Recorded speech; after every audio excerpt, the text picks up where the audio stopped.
Good afternoon. Moments ago, I received great news. The synchronization of the Baltic states' electricity system with the continental European system has been successfully completed. This is a historic moment, marking the end of a long journey for Lithuania, Latvia, and Estonia. From now on, we have achieved full energy independence. The period of political pressure and blackmail is finally over. Lithuania, together with Latvia and Estonia, assumes part of the joint responsibility for frequency control. Soon, new opportunities for boosting renewable energy across our region, implementing new projects and building additional links with continental Europe will follow. I would like to thank President of Poland, dear Andrzej Duda, President of Estonia, dear Alar Karis, and President of Latvia, dear Edgars Rinkevičs, for the splendid example of a regional cooperation. My sincere appreciation and gratitude also go to the President of the European Commission, dear Ursula von der Leyen, who played a crucial role in making the synchronization of the Baltic states happen. And I also thank everyone who put in their utmost effort for the Baltic states to achieve full energy independence, including current and former country leaders, politicians, diplomats, engineers, technicians, and many others. Together, we have proven the strength and determination of the Baltic states and of the whole European Union. Now is the time to secure our achievements. Russia's war against Ukraine has radically transformed the perception of the threats to the critical infrastructure in Europe. Recent incidents involving undersea infrastructure in the Baltic Sea provide a matter of great concern and a call for resolute action as well. Our next important goal is to construct strategically important electricity link between Lithuania and Poland by 2030. Harmony Link will contribute to stable synchronization operations and electricity trade, providing competitive price for societies and industries. Lithuania appreciates the European Union's political support and funding, and we will spare no effort to look for solutions to accelerate the project. Today, we will also engage in further discussions on ensuring the security of the Baltic states' synchronous operation with continental European networks. There is a clear need to prepare substantial action at the European Union level on improving the resilience of all our critical infrastructure. Similarly, the enablers of Russia's hybrid activities that target European critical infrastructure deserve our special attention.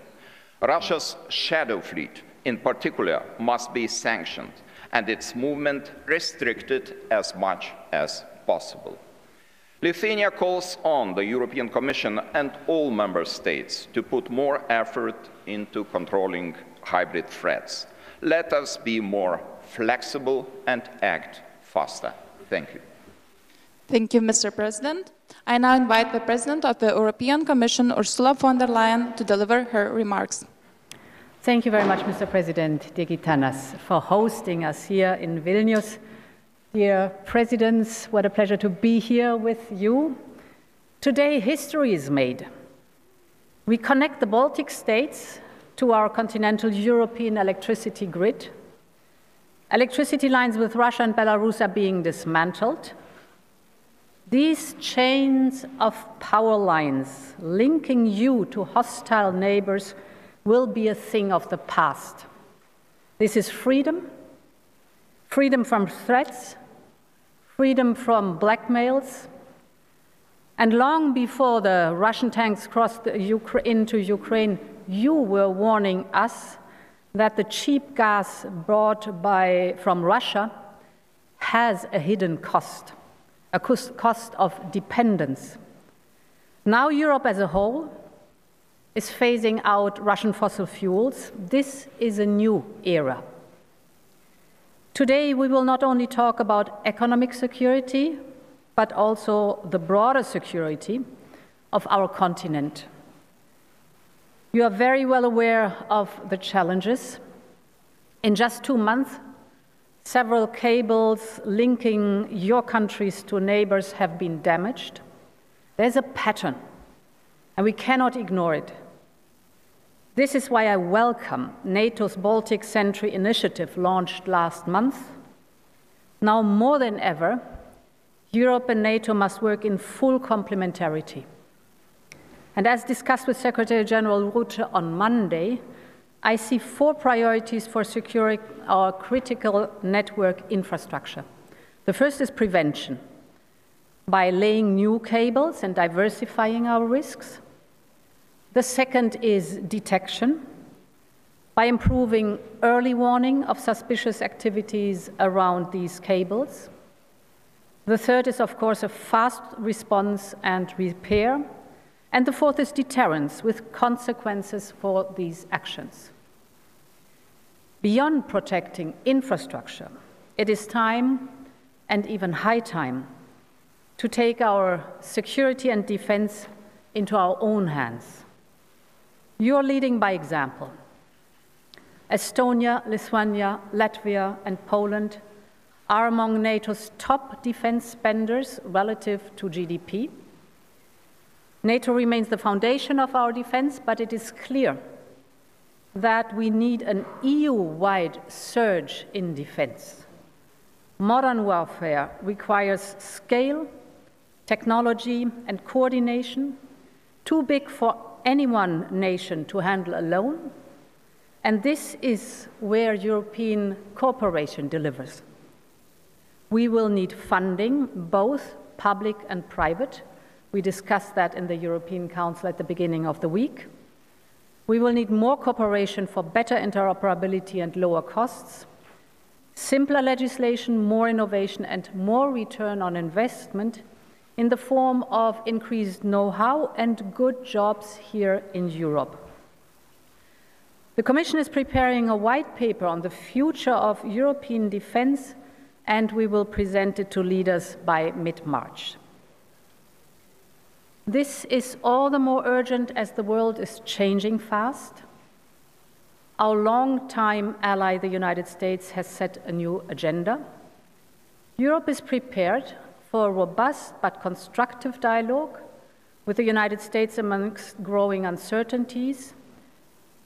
We are recognizing potential challenges, but we are ready for that, and Europe is firmly staying the course on its global engagements and partnerships. And this is especially true with a very special partner and future European Union member, that is Ukraine. In this new reality, Ukraine needs our support more than ever. So far, Europe has provided 135 billion euros. Our financial support, coordinated with our G7 partners, covers most of this year's funding gap. This gives Ukraine breathing space. It allows them to focus on what matters most, and this is defending their country. But one of their most immediate challenges is also energy. While Russia is systematically targeting Ukraine's energy system, we together are supporting Ukraine and repairing at lightning speed. And here again, you are leading by example. Right now, a Lithuanian thermal power plant is being dismantled and sent piece by piece to Ukraine to being rebuilt there again. This is what Baltic solidarity in action looks like. And as today we're celebrating your own energy independence, you are paving the way for Ukraine's future energy security. Congratulations to all once again on today's historic landmark, and long live Europe. Thank you very much. Thank you, Madam President. I now invite the President of Poland, Andrzej Duda, to take the floor. Mr. President, our dear host, fellow presidents, Madam President, ladies and gentlemen, first of all, I would like to thank my friend, President Gitanas Nausėda, for his invitation to Vilnius to witness a truly symbolic moment in the modern history of Central and Eastern Europe and a significant step forward in making our region more secure and resilient. In December 2024, we met in Klaipėda for a flag-raising ceremony over the floating LNG unit Independence.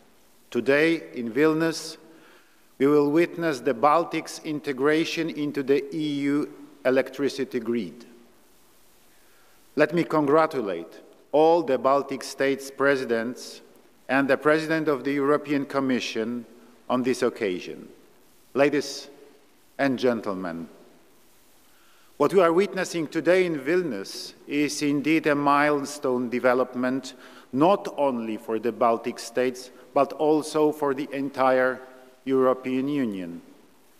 It is the final step towards emancipation from the post-Soviet sphere of dependence, in this case in the energy sector. It ends Baltic states' membership in the BREL system, which they shared only until today with Russia and Belarus. It is also an important day for Poland, since we serve as a bridge between the Baltic states and the rest of Europe. The synchronization significantly strengthens our own security and sovereignty. At a time when Poland and countries of our region appealed for ceasing energy cooperation with Russia, some EU member states would rely only on boosting such relations. Nord Stream 2 was an example of such shameful voices and decisions based on selfish interests. February 2022 changed it all for the EU. In this context, in terms of energy security and economic resilience, the synchronization of Baltic states' energy grids with the rest of the European Union is instrumental. Dear friends, let us look beyond our region. Interconnections between energy systems of neighboring states are essential in terms of solidarity and emergency support and a well-functioning internal market. On their own, however, they are not nearly sufficient to ensure energy security, the evidence of which are unusually frequent damages to the energy and digital maritime infrastructure in the Baltic Sea. That is why our today's discussion will focus, inter alia, on the necessity to strengthen the protection of our energy infrastructure, our underwater connectors, offshore assets, but also our on-land grid and power plants. With an emergence of such ambitious projects as a Harmony-Link interconnector between Poland and Lithuania, Via Baltica and Rail Baltica, we urgently need to work out effective measures to protect this critical infrastructure. Countries of our region, the Three Seas region, are looking forward to even more meaningful engagement of the European Commission. We also need to develop strategic relations with the United States. Finally, we need to support Ukraine and strengthen our sanction policy on Russia. These are the subjects of today's discussion, but also the key topics for the 10th Three Seas Initiative Summit and Business Forum in Warsaw in April this year. I would like to take this opportunity and invite all the Three Seas Initiative stakeholders to Poland on the 28th-29th April, where we will be discussing the decade of successful growth and resilience building. Once again, congratulations to Lithuania, Latvia and Estonia, and the entire EU on this important occasion. It truly is a significant moment. Thank you. Thank you, Mr. President. I now invite the President of Estonia, Karis, to deliver his remarks. Dear colleagues, Madam President, dear members of the press, thank you, Gitanas, for inviting us here, and thank you all for the exchange of ideas in past, today, and in future. I am happy to see that we think alike in many key aspects. The disintegration from Russia's energy grid is both necessary and symbolic. Russia is an unreliable aggressor country and will most likely stay such for a foreseeable future. The Estonian, and I dare say the Baltic experience so far has been that the more we cut our dependency from Russia, the better for our security and sovereignty. We haven't bought Russian electricity already for a long time, but now with a synchronization to EU grid, our dependence on Russia's transmission system will end completely. Also, the European Union in general has in the recent years been successful in decreasing its energy dependency from Russia. But all is not yet done. Unfortunately, Europe still buys LNG from Russia, and Russia's shadow fleet is still creating problems for us in the Baltic Sea. And of course, Russia's sabotage campaign against us is still ongoing. Therefore, I call on all the European countries to continue to further increase our independence. I strongly support the goal to stop all Russian energy imports to the EU. Moreover, we should even seriously consider a full trade embargo on Russia, as these are revenues that keep Russia's shadow fleet at sea and what keeps Russia's war machine going. And of course, we have to continue to improve, strengthen, and avoid circumvention of European sanctions. And these sanctions have to be in place not until the war is over, but until Russia has fully compensated for all the damages caused to Ukraine. Finally, let me also use the opportunity to thank Latvia, Lithuania, Poland, and the European Union for their excellent cooperation in making the synchronization with mainland Europe happen. If we hold on this kind of deep trust and atmosphere of cooperation, I'm sure that all future goals, no matter how ambitious, will become achievable. Thank you for your attention. Thank you, Mr. President. I now invite the President of Latvia, Edgars Rinkēvičs, to deliver his remarks. Dear President, President Nausėda, President of Poland, President of Estonia, President of the European Commission, I think we can summarize this day in just one sentence. We did it. It took us some time, it took us some effort, but we did it. And I think that we are closing one chapter in our history and we are opening a new one. I want to use this opportunity to thank all, from technicians to politicians, who made this day possible. I also want to thank the European Commission, the European Union, for the support that you have provided throughout those years. I want also to thank my colleagues from Lithuania and Estonia and Poland, because it was a teamwork. And I think that this also proves that it is possible to achieve resilience through cooperation, that it is possible to achieve goals that we have set back in 2009. But I think also that this is just one step in a broader picture. We all understand all the challenges that we are facing, and all of my colleagues have just mentioned. We do understand that energy security, energy independence is important. But still, the whole European Union should also lead by this example, that we should see that other countries also step up their efforts. When it comes to defense and security, we all understand that it is time for Europe to wake up, to spend more on defense, to increase defense capabilities, to increase defense industry. The Baltic states and Poland are among those who are spending more, but we do hope also that other countries, both within the European Union and NATO, will follow. And of course, we do hope that there is going to be also a day when we are going to welcome Ukraine as part of the European family, that we are going to see the war ending. But here, of course, we have many challenges and many tasks to achieve.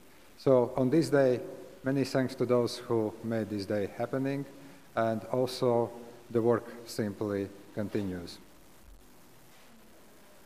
I now kindly invite the leaders to step forward for the joint photo. Okay.